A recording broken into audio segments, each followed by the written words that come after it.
Now we look at approach to a patient with possible cardiovascular disease. We are going to look at the symptoms, main symptoms of cardiovascular disease, how to interpret the cardiac symptoms or the symptoms related to cardiac disease. The difficulty about analyzing and interpreting cardiac symptom is that many of the symptoms which is related to the heart is not exclusive for heart disease only. Many conditions will produce the same symptoms like a cardiac disease.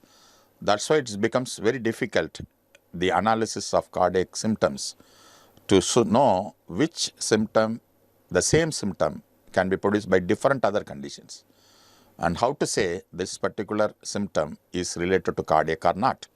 So that is the most difficult thing in history taking in cardiovascular disease. So many symptoms like dyspnea, chest pain, syncope, and all these symptoms can occur in variety of disorders. So it is very, very difficult, and it is very meticulous history taking is necessary to know that this particular symptom is coming from the heart. So that's why we have to listen to the patient, not hear from the patient. Listen to the patient, and most of the time, if you are good history, will tell you the diagnosis. For example, a demand angina, or what we call as a chronic stable angina, primarily diagnosed by history. If we miss angina by history, you miss it altogether. Often the history alone reveals the diagnosis.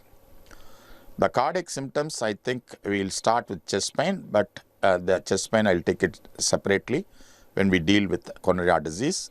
Dyspnea, edema, palpitations, syncope, weakness, fatigue, and claudication pains are the cardinal symptoms of cardiovascular disease.